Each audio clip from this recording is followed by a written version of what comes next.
اللہ تعالیٰ کے لیے عبودیت کی حقیقت۔ الحمدللہ والصلاة والسلام علی رسول اللہ۔ سوال کیا گیا ہے، میں نے سوال نمبر 11804 کے جواب میں پڑھا ہے کہ انسان کو پیدا کرنے کا مقصد صرف اور صرف اللہ رب العزت کی عبادت ہے، تو کیا آپ عبادت کی حقیقت کی وضاحت فرمائیں گے؟ الجواب بعون الوہاب۔ عبادت کی لغوی تعریف۔ لغت میں عبادت عاجزی، انکساری اور تابعداری کو کہتے ہیں۔ عرب کا قول ہے ھذا الطریق معبد، یعنی زیادہ چلنے اور پاؤں سے زیادہ روندا ہوا راستہ۔ لیکن شرعی اصطلاح میں عبادت کا اطلاق دو چیزوں پر ہوتا ہے۔ اول، بندے کا فعل، جیسے کوئی شخص نماز ادا کرے یا زکوٰۃ ادا کرے تو اس کا یہ فعل عبادت کہلائے گا۔ علماء کرام نے اس کی تعریف اس طرح کی ہے: اللہ کی محبت رکھتے ہوئے اور اس کا خوف اور اس سے ثواب کی امید رکھتے ہوئے کوئی فعل کر کے اللہ تعالیٰ کی اطاعت کی جائے یا اس کا حکم مانا جائے اور اس کے منع کردہ کام سے روکا جائے۔ دوم، جس کام کا حکم دیا گیا ہے وہ کام عبادت ہے، اگرچہ اسے کوئی بھی ادا نہ کرتا ہو، جیسے کہ نماز اور زکوٰۃ ذاتی طور پر ایک عبادت ہے۔ علماء کرام نے اس کی تعریف اس طرح کی ہے: عبادت ایسا جامع اسم ہے جو ہر چیز جسے اللہ رب العزت پسند کرے اور اس پر راضی ہو، چاہے وہ اقوال ہوں یا افعال ظاہری یا باطنی۔ ان معمورات کو عبادت کا نام اس لیے دیا گیا ہے کیونکہ مکلف شخص ان افعال کو عاجزی و انکساری کے ساتھ اپنے پروردگار کے لیے ادا کرتا ہے۔ لہٰذا اللہ رب العزت کی عبادت کرتے وقت اس کی کمال محبت اور اللہ سبحانہ و تعالیٰ کے سامنے مکمل عاجزی و انکساری کا ہونا ضروری ہے۔ اور اللہ سبحانہ و تعالیٰ نے جن و انس کی پیدائش کا مقصد یہ بیان فرمایا ہے کہ وہ صرف اور صرف اس وحدہ لا شریک کی عبادت کریں۔ اس مقصد کو بیان کرتے ہوئے فرمایا: اور میں نے تو جن و انس کو صرف اور صرف اپنی عبادت کے لیے ہی پیدا فرمایا ہے۔ سورۃ الذاریات آیت نمبر 56۔ لہٰذا ہم اس غرض و غایت اور اس ہدف تک کیسے پہنچیں گے؟ بہت سے لوگ یہ خیال کرتے ہیں کہ عبادت اس سے آگے نہیں کہ صرف کچھ اسلامی شعائر کے مجموعہ پر عمل پیرا ہو جائیں جن کا حکم اللہ تعالیٰ نے ہمیں دے رکھا ہے، مثلا نماز، روزہ، حج، زکوٰۃ وغیرہ۔ اس کے اوقات میں ادا کر دیا جائے تو اسی کو عبادت کہتے ہیں، حالانکہ معاملہ ایسا نہیں جس طرح ان لوگوں نے خیال کر رکھا ہے۔ لہٰذا ان اسلامی شعائر اور عبادات کے کاموں میں دن اور رات کا کتنا حصہ صرف ہوتا ہے، بلکہ انسان کی عمر کا کتنا حصہ صرف ہوتا ہے، اور پھر اس طرح باقی عمر کہاں اور بقیہ طاقت کہاں اور باقی وقت کہاں صرف ہوا، یہ سب کچھ کہاں صرف ہوتا ہے اور کہاں جاتا ہے؟ کیا عبادت میں صرف ہوتا ہے یا پھر کسی اور چیز میں؟ اگر تو عبادت کے علاوہ کہیں اور صرف ہوتا ہے تو پھر انسانی وجود کی غرض و غایت کس طرح ثابت ہو سکتی ہے جو اس آیت میں بیان ہوئی ہے کہ یہ مکمل اور صرف اللہ تعالیٰ کی عبادت کے لیے ہے؟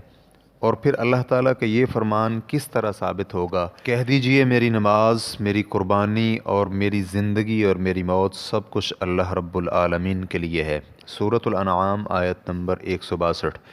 بلا شبہ عبودیت ایک ایسا قضیہ اور معاملہ ہے جو مسلمان کی مکمل زندگی کو شامل ہے۔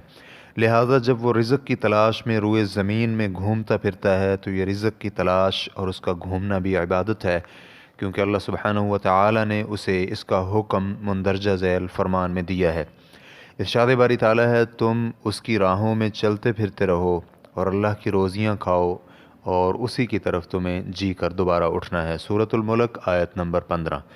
اور جب مسلمان شخص نیند کرتا ہے اور سوتا ہے تو اس لیے کہ اللہ تعالیٰ کی عبادت کے لیے اپنی طاقت بحال کر سکے، جیسا کہ معاذ بن جبل رضی اللہ عنہ کا قول ہے: میں اپنی نیند میں بھی اسی طرح اجر و ثواب کے حصول کی نیت کرتا ہوں جس طرح اپنے بیدار ہونے میں اجر و ثواب کی نیت رکھتا ہوں۔ صحیح بخاری حدیث نمبر 4342۔ یعنی جس طرح قیام اللیل میں اجر و ثواب کی نیت کرتے، اسی طرح نیند میں بھی اجر و ثواب کے حصول کی نیت کرتے تھے، بلکہ مسلمان شخص تو اس کے علاوہ کسی بات پر راضی ہی نہیں ہو سکتا کہ اس کے نکاح اور کھانے پینے اور نفع حاصل کرنا یہ سب کچھ اس کی حسنات اور نیکیوں میں شامل ہوں، جیسے کہ رسول اللہ صلی اللہ علیہ وآلہ وسلم کا فرمان ہے: اور تمہارے ہر ایک کے ٹکڑے میں صدقہ ہے۔ تو صحابہ اکرام نے عرض کیا: اللہ کے رسول صلی اللہ علیہ وآلہ وسلم، کیا جب کوئی ہم میں سے اپنی شہوت پوری کرتا ہے تو اس میں اس کے لیے اجر ہوتا ہے؟ تو نبی علیہ الصلاۃ والسلام نے فرمایا، اچھا تم مجھے یہ بتاؤ کہ اگر اسے حرام کام میں استعمال کرے تو کیا اسے گناہ ہوگا؟ تو صحابہ نے عرض کیا جی ہاں۔ تو نبی علیہ الصلاۃ والسلام نے فرمایا تو پھر اسی طرح اگر وہ حلال کام میں استعمال کرے تو اسے اجر و ثواب ملے گا۔ صحیح مسلم حدیث نمبر 1006۔ اور اس عظیم مرتبہ تک پہنچنے کی راہ یہ ہے کہ بندہ اپنے رب اور پروردگار کو ہر حال میں اپنے سامنے رکھے، اور زندگی میں وہ جو کام بھی سر انجام دے رہا ہو تو اسے یہ سمجھنا اور اسے یقین ہونا چاہیے کہ اس کا رب اسے دیکھ رہا ہے، آیا وہ یہ کام پسند بھی کرتا ہے اور اس سے راضی بھی ہوتا ہے یا نہیں۔ لہذا اگر وہ کام اللہ تعالیٰ کو راضی کرنے والا ہے اور اسے پسند ہے تو مسلمان کو اس کام پر اللہ کا شکر اور اس کی تعریف کرنی چاہیے، اور خیر و بھلائی کے کاموں میں بڑھ چڑھ کر حصہ لے اور زیادہ سے زیادہ دین کا کام کرے۔ اور اگر وہ کام اللہ تعالیٰ کی رضا اور خوشنودی والا نہیں تو پھر اسے توبہ اور استغفار کرنی چاہیے، جیسا کہ متقی اور پرہیزگاروں کا شیوہ اور طریقہ ہے، جن کی صفت بیان کرتے ہوئے اللہ تعالیٰ نے فرمایا، اور وہ لوگ جب کوئی برائی اور فحش کام کا ارتکاب کر لیتے ہیں یا پھر اپنے آپ پر ظلم کر بیٹھتے ہیں تو اللہ تعالیٰ کا ذکر کرتے ہیں اور اپنے گناہوں کی بخشش مانگتے ہیں، اور اللہ تعالیٰ کے علاوہ کوئی گناہوں کو معاف کرنے والا نہیں ہے، اور انہوں نے جو کچھ کیا ہے اس پر وہ اصرار نہیں کرتے اور انہیں علم ہوتا ہے۔ یہی لوگ ہیں جن کا بدلہ ان کے رب کی جانب سے مغفرت اور بخشش اور ایسی جنتیں ہیں جن کے نیچے سے نہریں جاری ہیں، وہ ہمیشہ ہمیشہ اس میں رہیں گے، اور عمل کرنے والوں کا یہ بہت ہی اچھا بدلہ اور اجر و ثواب ہے۔ سورہ آل عمران آیت نمبر 135 اور 136۔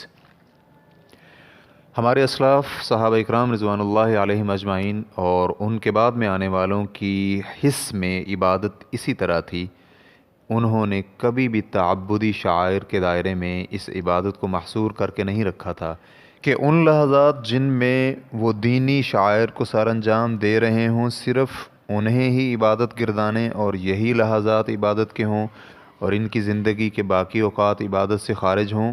ایسا نہیں تھا، بلکہ ان میں سے ہر ایک کی مکمل زندگی عبادت تھی۔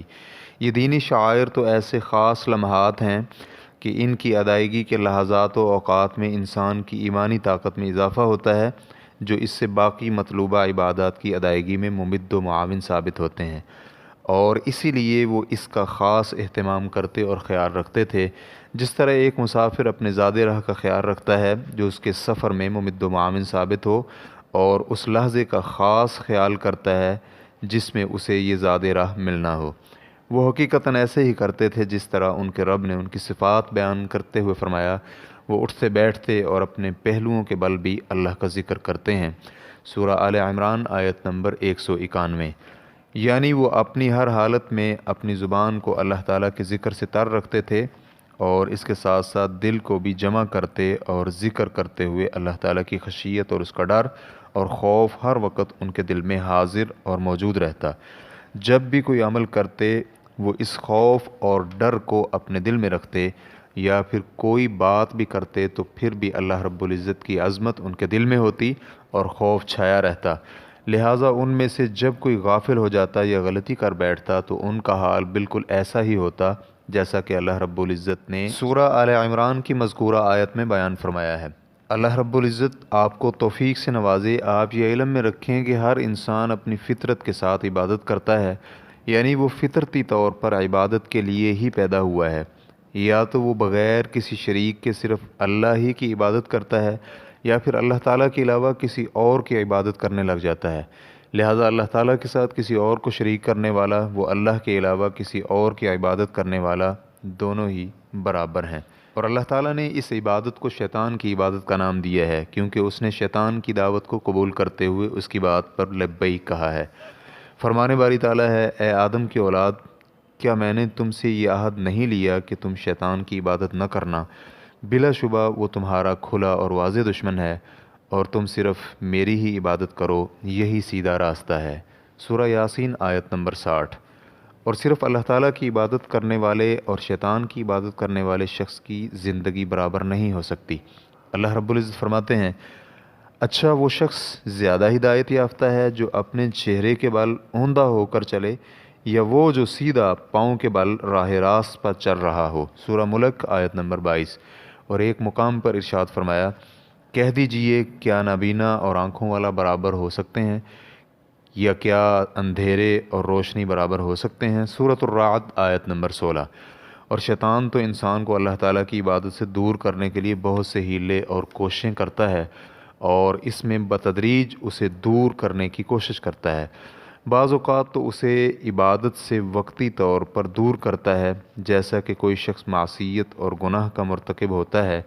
اسی کے بارے میں نبی علیہ السلام کا فرمان ہے، جب زانی زنا کرتا ہے تو وہ مومن نہیں ہوتا، اور جب چور چوری کرتا ہے تو وہ مومن نہیں ہوتا۔ صحیح بخاری حدیث نمبر 2475، صحیح مسلم حدیث نمبر 57۔ اور بعض اوقات شیطان اسے مکمل طور پر عبادت سے دور کر دیتا ہے، اور اللہ تعالیٰ اور بندے کے مابین جو تعلق ہوتا ہے اسے ختم کر دیتا ہے، تو بندہ اللہ تعالیٰ کے ساتھ شرک یا پھر کفر اور الحاد کا ارتکاب کرنا شروع کر دیتا ہے۔ اللہ تعالیٰ اس سے بچا کر رکھے۔ اور شیطان کی یہ عبادت بعض اوقات تو خواہشات کی پیروی ہوتی ہے، جیسا کہ اللہ سبحانہ وتعالیٰ نے فرمایا کہ آپ نے اسے بھی دیکھا جو اپنی خواہش نفس کو اپنا الہ اور معبود بنائے ہوئے ہے، کیا آپ اس کے ذمہ دار ہو سکتے ہیں؟ سورۃ الفرقان آیت نمبر 43۔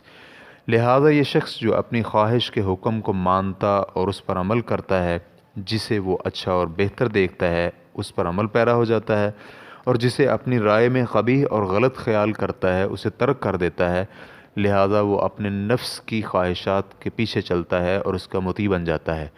وہ اسی چیز کی پیروی کرتا ہے جس کا حکم اس کا نفس دے، گویا کہ وہ اس کی اس طرح عبادت کرتا ہے جس طرح ایک شخص اپنے الہ اور معبود کی عبادت کرتا ہے۔ اور بعض اوقات روپے پیسے اور درہم و دینار کی عبادت ہوتی ہے، جیسا کہ نبی علیہ السلام نے فرمایا، دینار اور درہم اور قمیص و لباس کا بندہ تباہ و برباد ہو جائے، اگر تو اسے کچھ دیا جائے تو وہ خوش اور راضی ہوتا ہے، اور اگر اسے کچھ نہ ملے تو ناراض ہوتا ہے۔